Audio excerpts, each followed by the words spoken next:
Seja bem-vindo ao Ludo Alfabetização, o nosso canal de discussão sobre o mundo da alfabetização. Hoje com um dos temas, a gente já tratou desse tema aqui, mas não como tema central. É porque quando a gente fala em alfabetização, em jogos, em qualquer um dos temas que a gente falou, essa expressão sempre apareceu por aqui, que é o quê? Consciência fonológica. Exatamente. Hoje nós vamos entender por que trabalhar com consciência fonológica, qual é a importância de desenvolver a consciência fonológica, né? Que eu considero, a Aline também, e outros profissionais estudiosos da alfabetização, consideramos a consciência fonológica a espinha dorsal do processo de alfabetização. Né? O núcleo do processo de alfabetização é a consciência fonológica. Afinal de contas, como diz Magda Soares, Emília Ferreiro, Thaís Cristófares, né, daquele livro Fonética e Fonologia do Português Brasileiro, a consciência fonológica é a capacidade de prestar atenção no som, né? Afinal de contas, a gente precisa, o sistema de escrita ele depende dessa atenção ao som, aos sons, né, dos fonemas. Então, o processo de consciência fonológica, como o Daniel colocou, é extremamente importante no processo de alfabetização. É uma construção que se faz antes de se configurar de fato a leitura e a escrita na criança. E muitas vezes a gente encontra realmente na nossa prática professores, profissionais que ainda não conseguem enxergar no trabalho com a consciência fonológica uma ferramenta primordial nesse processo. De modo que você ainda encontra no processo de alfabetização, quando eu falo processo, eu me refiro à educação infantil, o ciclo completo. Isso, mas até o segundo. Vamos pegar as séries de primeiro e segundo ano, né? É muito comum você encontrar no primeiro ano, que é o ano da alfabetização, não deveria. Bem-vindo à alfabetização, bem-vindo às palavras, ao mundo das palavras. Bem-vindo ao mundo da palavra. Então, quando chega no primeiro ano, é muito comum você encontrar crianças que não têm habilidade auditiva, de reconhecimento, de manipulação, de utilização dos sons da língua bem desenvolvida. Por quê? Porque na educação infantil houve lacunas no trabalho com a consciência fonológica. Então nós estamos aqui hoje para tratar desse tema justamente para que você, profissional, passe a dar o devido valor à consciência fonológica no processo de alfabetização, como uma habilidade pré-requisita. Exato. Lacunas essas que possivelmente acontecem porque a criança lá na educação infantil não escutou a professora cantar, né? Não. Mas o que isso tem a ver com consciência fonológica? Consciência fonológica começa por aí. Começa pelas músicas que a criança ouve e é estimulada a cantar também, né? Pelos poemas, pelas parlendas, por todo esse jogo com a linguagem e outros jogos também, né? Além dessa entrada no universo literário por meio das cantigas, das parlendas, enfim. Porque esse trabalho ele vai sedimentando um trabalho que mais tarde, lá no primeiro ano, no segundo ano, vai abrir caminho, vai construir um terreno muito fértil para a entrada na percepção, na diferenciação entre os fonemas, entre todas essas outras questões que a gente conhece como conteúdos canônicos da alfabetização. Lembrando que a alfabetização, o processo de alfabetização começa na educação infantil, com coisas que aparentemente um olhar mais ingênuo, mais imaturo, nem imagina que ali já é alfabetização, que já está contribuindo para o processo de alfabetização. Então a consciência fonológica, ela vai desde a segmentação e manipulação das sílabas e dos fonemas até, por exemplo, a percepção do tamanho da palavra. Isso. Então tudo isso envolve consciência fonológica. O que é a consciência fonológica? É justamente essa habilidade de perceber, manipular sílabas e fonemas dentro daquela palavra. Então a criança ela precisa compreender quais são os sons que estão envolvidos ali, quais são as letras, quais são as sílabas, qual é a importância de cada uma, elas têm uma ordem definida, elas não têm uma ordem definida, tem a palavra, quantas sílabas a palavra tem. Tudo isso partindo da percepção auditiva. Perfeito. E aí quando a consciência fonológica, como todo processo na alfabetização, requer um trabalho planejado e sistematizado. Planejamento e sistematização essa que vai perpassar pela formação do professor. Então veja só, Quando você canta, mas eu já canto em sala de aula, né? Eu já canto, eu trabalho com poemas, ok. Mas como é que é feito esse trabalho? Porque o fato de cantar, só cantar em si, a gente não pode dizer, não pode colocar, ok, trabalhou consciência fonológica. Por quê? Cumpriu o objetivo, né? Não, porque é um trabalho sistematizado. É preciso fazer a criança refletir sobre os fundamentos do sistema de escrita. Isso. Então, claro, obviamente que cantar, que expor a criança a poemas que trabalhem com rimas, com aliterações, já é aí um primeiro passo. Mas se você canta e não faz uma reflexão sobre o sistema de escrita, inclusive Magda Soares chama a atenção, Magda que nos deixou recentemente, né? Uma grande pesquisadora da alfabetização, uma referência pra gente, volta e meia a gente fala em Magda Soares aqui. Magda Soares vai dizer que é preciso a gente olhar para as duas questões, para os textos, né, que é a unidade central do trabalho com a língua, é o texto, né, seja ele oral ou escrito, mas também para reflexão sobre o sistema de escrita. Então, quando você canta uma canção que tem muitas rimas, ou então você leva um poema para a sala de aula e trabalha com a criança o poema, e não avança para além da interpretação do poema, para além da exploração do som, e não vai fazendo uma reflexão sobre o sistema de escrita, você não passou do nível 1 do trabalho vou chamar assim, do trabalho com a consciência fonológica, que implica, olha só gente, rima, aliteração, consciência sintática, consciência silábica, consciência fonêmica, né, que aí a consciência fonêmica seria aí o último nível, né, que é quando a criança consegue manipular fonemas. Enfim, a consciência... manipular, segmentar. Isso. A consciência fonológica é uma competência. A competência, ele é um guarda-chuva maior, isso, que abrigam habilidades, um conjunto de habilidades. Então, perceber rima, perceber aliterações. E todas estas, embora comece de forma auditiva, por meio da percepção auditiva, elas precisam estar associadas à palavra. A palavra. Ao sistema de escrita. Ao sistema de escrita, que é a unidade maior do processo de alfabetização, é o sistema de escrita. Né? Se não estiver, claro que durante a educação infantil, principalmente nessa parte da infância ali, do início, né, onde muita coisa está sendo construída, onde muita coisa está sendo aprimorada, sobretudo a percepção tátil, visual, auditiva, os sentidos mesmo, é necessário explorar bastante a percepção auditiva para que a criança ela faça esse trabalho, mas assim, ela já consiga discriminar sons, né? Saber quando um som é alto, quando um som é baixo, quando um som é de um jeito, quando um som é de outro. Inclusive, a gente trouxe até uma dica aqui que a gente vai dar depois. Maravilhosa, gente, fantástica. Fantástica. Eu, quando vi esse jogo embalado ali, eu disse, meu Deus, mas o que será isso? Pra que é isso? É uma riqueza. É uma riqueza. E quando a gente abre o jogo, aí vem a magia. Vocês vão ver. Nós vamos já né? mostrar. Assim como os sons do mundo, da vida cotidiana são diferentes, tem som mais grave, tem som mais leve, tem som, enfim, tem sons que se parecem, mas são sons diferentes. As representações gráficas que a criança vê, transformadas em palavras, elas também têm sons diferentes, né? É por isso que a gente escreve, é por isso que a palavra peteca e boneca tem o B e o P têm sons diferentes, porque elas representam fonemas diferentes. Essa representação gráfica representa um som diferente, né? E veja como isso é interessante, porque a criança ela tem que escutar a palavra, ela tem que fazer todo aquele trabalho de discriminação para poder entender que tipo de letra vai utilizar nesse trabalho.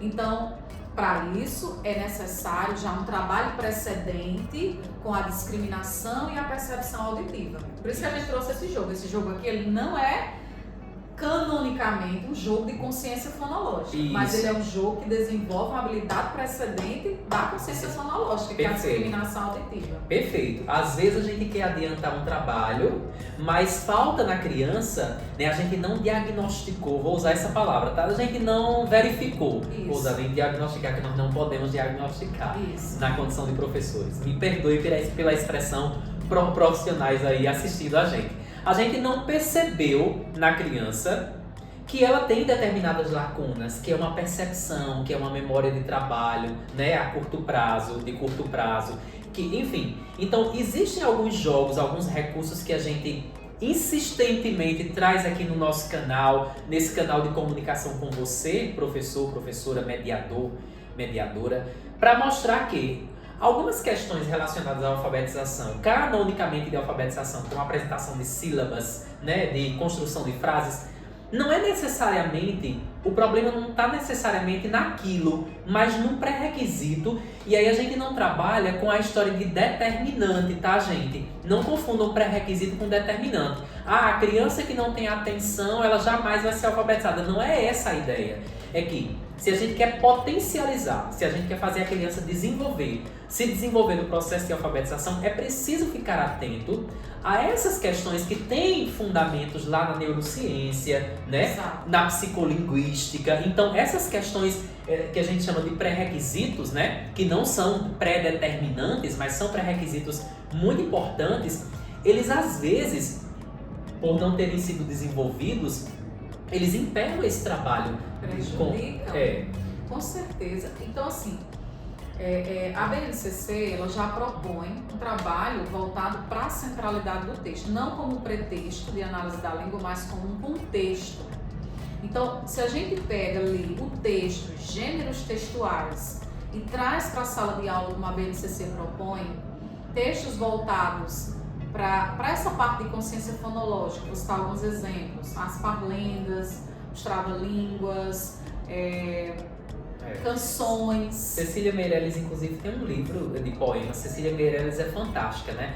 E ela vai brincando com os sons da linguagem, né? Ela tem um livro só voltado para criança mesmo, que é uma verdadeira aula sobre consciência fonológica. Tem aquele poema da bolha, né? Que ela diz: olha a bolha no galho, olha o orvalho, que trabalha essa questão da literação da sonoridade. Da semelhança entre os sons, a rima, Arabella abria a janela, Carolina abria a cortina, a rima, né? Então, a gente pode lançar mão de diferentes recursos, sejam eles recursos literários como os textos ou recursos os jogos fonológicos.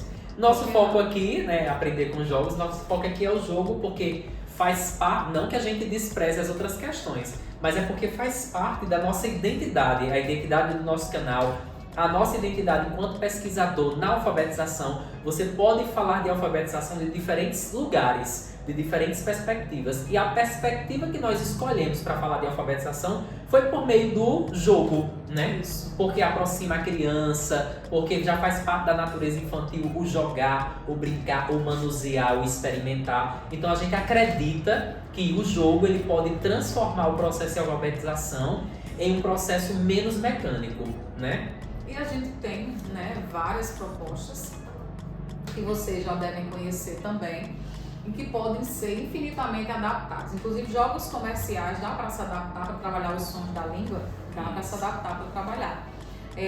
Não só os sons, mas como essa parte mesmo de discriminação de sílabas. Pode-se trabalhar a quantidade de sílabas, a identificação auditiva, por meio de massinha, botão, palito. Tem o bingo, né, que é uma estratégia assim, coringa. Serve para tudo. Adapta para tudo. E dá para trabalhar com rimas, dá para trabalhar com aliterações, dá para trabalhar com sílabas mesmo. Segmentação de frases, Isso. né? Dá pra Por fazer exemplo, tudo isso. dá para você colocar numa cartela números de 1 a 5 e aí você vai mostrando a palavra, ou então você fala uma palavra como um ditado e a criança marca lá quantas sílabas ela tem.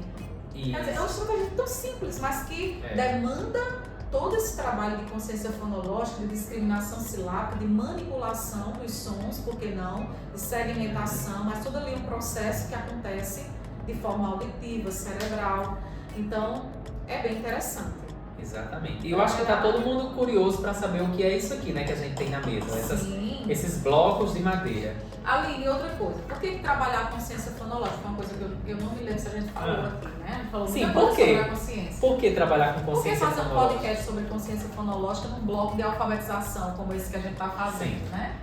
Então, a língua, ela tem muitos sons. na língua portuguesa, a gente não está falando aqui da Libras, né? Está falando da língua sons portuguesa. da língua portuguesa. Nós temos muitos sons e esses sons eles estão diretamente ligados à forma escrita da palavra. Então, por que não instigar a criança a perceber, manipular esses sons antes mesmo de mostrar essas letras e a palavra de forma escrita, antes mesmo de tudo isso? Por que não fazer um trabalho com a percepção auditiva, tendo em vista que essa habilidade acaba sendo um pré-requisito. Antes mesmo de ler, ou antes mesmo de enxergar a palavra como palavra, a criança ela já escuta. Então, a audição, claro, nós estamos falando aqui de uma criança com desenvolvimento, isso, né? Antes de entender, antes de ser apresentada a palavra água, a criança já pede água, a mãe já pergunta se a criança quer água. Então, assim, explora bastante essa parte dos sons, essa parte da estrutura mesmo, para que a criança ela compreenda bem direitinho. E aí você como profissional vai perceber que quando você for para a sua prática, quando é feito um trabalho com a consciência fonológica, o processo de alfabetização, ele se torna um processo bem mais, vou usar essa palavra, tá, gente? Mas vocês me perdoem se eu estiver equivocada, mas ele se torna um processo bem mais fácil. Isso. Né? Eu já Pelo menos para a criança. Pelo menos para a criança. E também para o professor. Porque às vezes você insiste tanto em práticas, sabe? Na mesma coisa, aquela coisa mais mecânica, voltada sempre ali para aquela letra, o alfabeto. Não explora a parte dos sons e a parte, enfim, vocês já entenderam, né? E aí o processo acaba ficando mais demorado. E mais demorado. Verdade. Porque não alcança. Não alcança e você insistentemente não muda a rota. Não muda a né? rota. E aqui a gente traz algumas opções para você mudar a rota. Inclusive no podcast anterior, podcast número 13, nós apresentamos um monte de jogos, né? Era um kit. Quem não assistiu, vai aqui no nosso canal, procura, e é o podcast número 13. A gente apresentou várias sugestões de jogos para desenvolver, para sedimentar esse caminho da consciência fonológica. Assim como esse aqui. Esse daqui, gente, Mostrar ele inclusive, né? Inclusive isso aqui é uma parceria, tá? É uma parceria com a loja que está aparecendo aqui embaixo, a loja Desenvolver, elas também trabalham com vendas online. Olha só a camisa, que coisa linda, né? Uma loja de recursos educativos. Esse brinquedo aqui é o Brincar de Escutar, o nome já é bem sugestivo, né? Sim. E ele tem esses 12 dadinhos, como vocês estão vendo. Cada dado tem um par. Cada dado tem o seu par, cada caixinha, né? E é uma caixa fechada, não tem nada dentro da caixa, aparentemente. E ela é bem neutra para que a criança se concentre realmente no som. E aí tem um parzinho, né? E eles são identificados pela cor da camisa.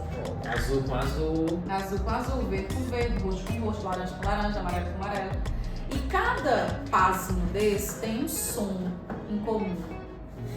Esse daqui, por exemplo, eu não sei se dá pra ouvir, mas é como se fosse açúcar, como se já fosse associar alguma coisa que a gente associaria a açúcar, areia. Olha como é diferente desse, ó. Ó. Exatamente. Não são o mesmo som. Atenção ao som. E ele pode ser jogado como um jogo da memória. Então você vai colocar a imagem para baixo, para que a criança não associe as cores, obviamente. E ela vai só sacudir, sacode, e aí ela vai perceber quais são os dados que são iguais, só sendo guiada pelo som. Olha isso. Essa é a primeira proposta. A segunda proposta é a criança fechar os olhos e o mediador, ele dá uma balançadinha lá em uma das orelhas e a criança tem que identificar de onde é que está vindo o som, se é da direita ou se é da esquerda. Tanto trabalha a lateralidade como também refina o ouvir da criança, né? A capacidade de ouvir da criança. A percepção do som.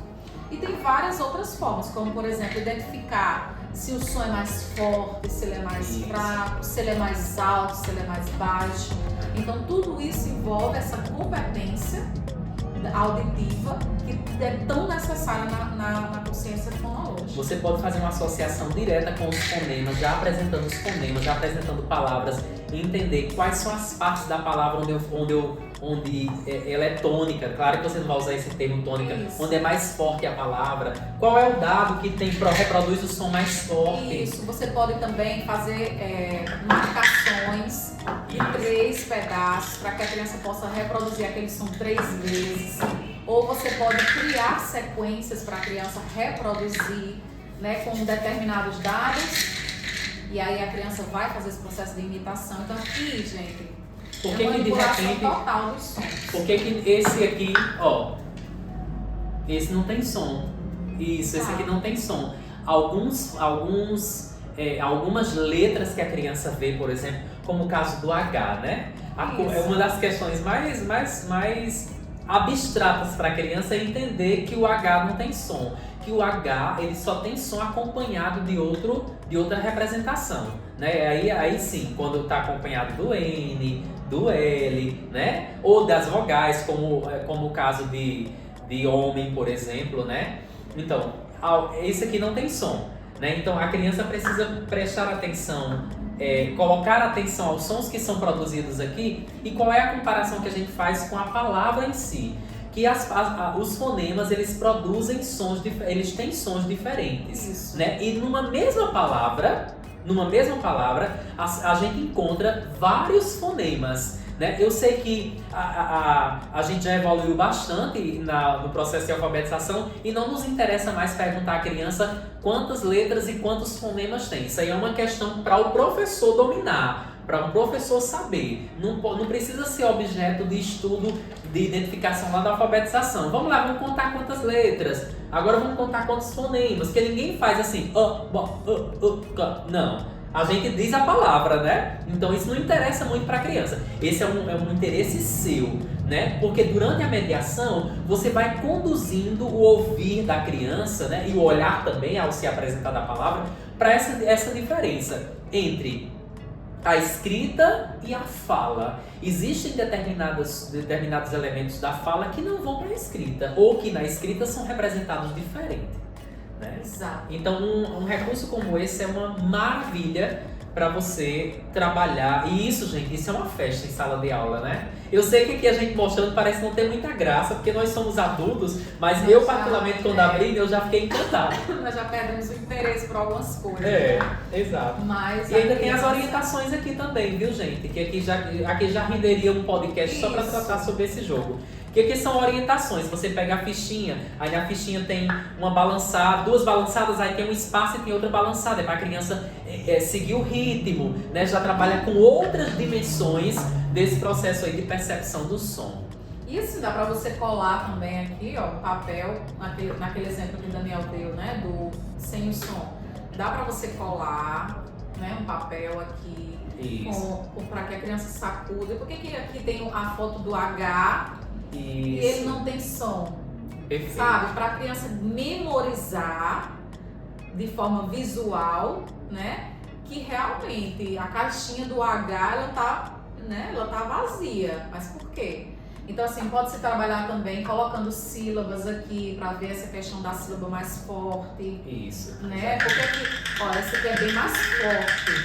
Então, por exemplo, boneca. Qual é a sílaba mais forte? Eu posso colar aqui e em outras caixinhas que o som é mais fraquinho, eu coloco as outras sílabas e aí montar a palavra. Perfeito. Dá pra fazer muita coisa. A versatilidade é enorme. É enorme. Pois bem, gente, este é o canal Ludoalfabetização e esse foi o podcast número 14. 14, minha gente? 14. Nossa, quantos podcasts?